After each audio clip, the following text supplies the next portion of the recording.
मेरा नाम रानी है और आज मैं आपको अपनी जिंदगी की एक ऐसी कहानी सुनाने जा रही हूं जिसे किसी को बताने की हिम्मत कभी नहीं हुई।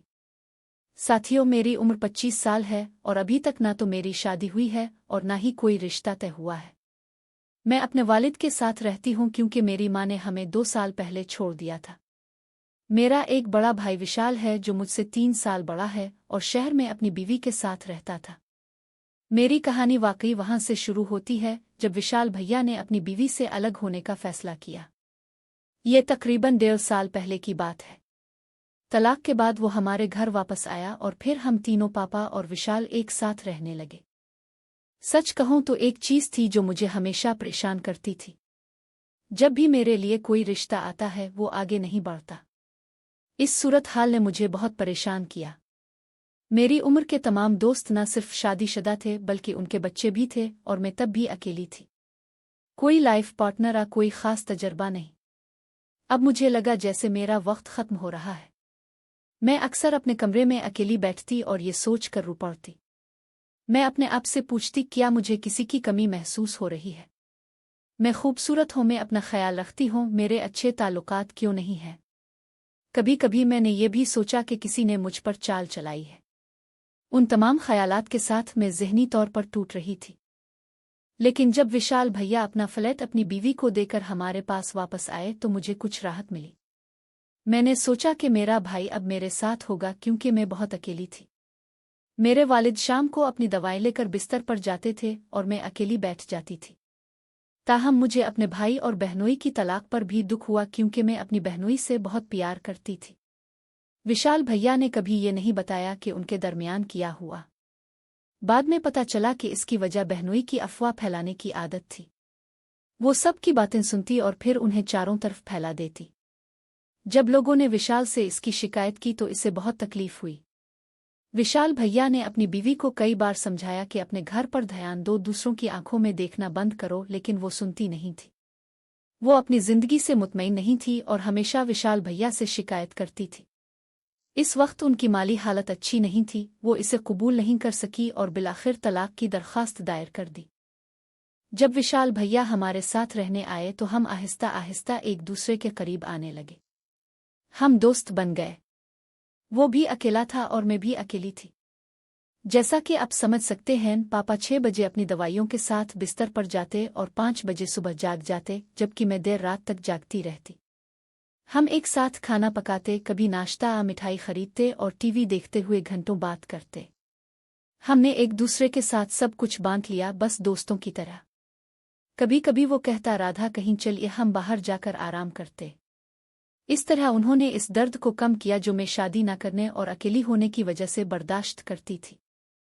लेकिन कुछ दिनों के बाद मुझे एहसास हुआ कि विशाल भैया खुद बहुत परेशान हैं। उनकी सेहत अच्छी नहीं थी। कई बार मैंने उन्हें अपने कमरे में अकेले बैठे देखा। मैंने पूछा, क्या हुआ? तुम इतने परेशान क्यों हो? विशाल भैया सिर्फ इतना कहते, राधा मैं इसकी वजह से उदास नहीं हूं, मैं सिर्फ कुछ और सोच रहा हूं, मेरे बारे में फिक्र मत करो। आहिस्ता आहिस्ता हालात बिगड़ने लगे। अब वो ठीक से खाना भी नहीं खाता था। पहले तो इसने मुझसे बहुत बात की, लेकिन अब वो हमेशा अपने कमरे में बंद रहता था।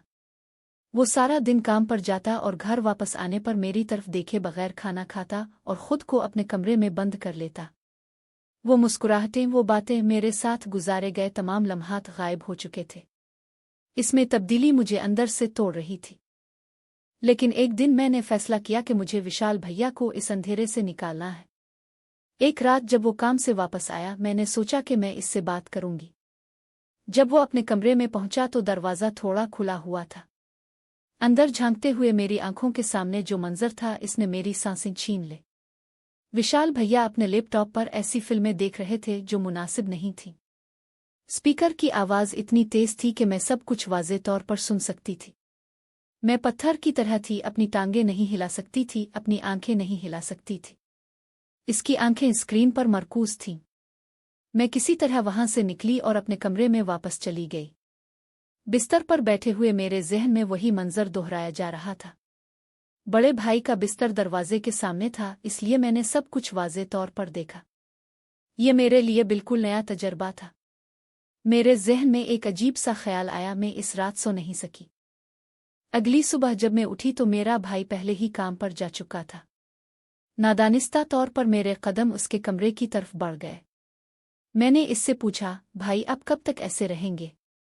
मैं आपकी हालत से बहुत परेशान हूँ। इसने एक गहरी सांस ली और कहा, राधा मुझे लगता है कि मुझे दोबारा शादी कर लेनी चाहिए, मैं अकेला रहकर थक गया। मैंने कहा, फिर आप अभी जवान हैं, आप कर सकते हैं। इसने कहा, मेरी उम्र 36 साल है। फिर मैंने हिम्मत जमा की और कहा, भैया मैंने कल रात तुम्हें देखा था। उन फिल्मों को देखते हुए भैया पर बिजली गिर गई। इसका चेहरा सुर्ख हो गया और उसने गुस्से से कहा, तुम मेरे कमरे में कैसे जा सकती हो?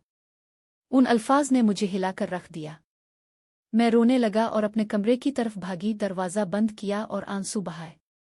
मैं क्या करूं? इतनी अकेली क्यों हूं? इतनी उलझन क्यों है? 5 मिनट बाद दरवाजे पर दस्तक हुई। विशाल भैया थे।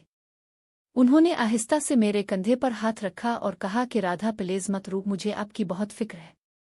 मैंने अपने आंसू पोंछे और कहा, मैं आपको इतना उदास नहीं देख सकती, मुझे अपना भाई वापस चाहिए। इसने मुस्कराकर मुझसे बात की और मेरी तरफ अजीब नज़रों से देखा, जैसे इसने मुझे पहले कभी नहीं देखा था।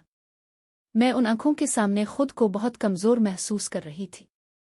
इसने आहिस्ता से पूछा, राधा क्या तुम मेरे करीब आना चाहती हो? जब मैंने इसकी बात सुनी तो मैं हैरान रह गई, बोल नहीं सकती थी, सर झुकाकर कुछ देर वहां खड़ी रही। फिर इसने हल्की सी मुस्कुराहट के साथ इत्तेफाक करते हुए सर झुकाया। मैंने बेचैनी से कहा, मुझे सच बताओ भाई, और मैं इसे आजमाना चाहूंगी, लेकिन एक शर्त पर। अगर मैं आपको ऐसा करने दूं तो क्या आप वो फिल्में देखना छोड़ देंगे? इसने कहा, अगर इससे आपको मदद मिलती है तो मैं तैयार हूं। तब बड़े भाई ने मुझे अपनी बाहों में ले लिया। इसके राब्ते में कुछ ऐसा था जो अब पहले जैसा नहीं लगता था। जब हमने इस रास्ते पर चलना शुरू किया तो वाकयात तेजी से बदलने लगे। कुछ दिनों तक हम दोनों अपनी गलतियों की दलदल में फंस गए। एक ऐसा रिश्ता जो मुकद्दस होना चाहिए था, दागदार हो गया। हमने एहतियाती तदाबीर इख्तियार की, लेकिन अंजाम कुछ और था। एक रात में अपने कमरे में थी कि अचानक पापा ने एक शोर सुना। वो उठकर मेरे कमरे में आए और कहा, रात के इस वक्त तुम यहाँ क्या कर रहे हो? तुम्हारे साथ कौन है? हम दोनों ने अपने वालिद की आवाज़ सुनी। विशाल भैया ने जल्दी से अपने कपड़े ठीक किए और जब दरवाज़ा खोला तो पापा ने हमारी हालत देखी और सब कुछ समझ लिया। पापा गुस्से में थे और बोला, तुम दोनों के दरमियान क्या चल रहा है? तंबी, ये कहानी मुकम्मल तौर पर ख़याली है। किसी भी किरदार, वाक़या, मकाम का हकीकी ज़िंदगी से कोई ताल्लुक़ नहीं।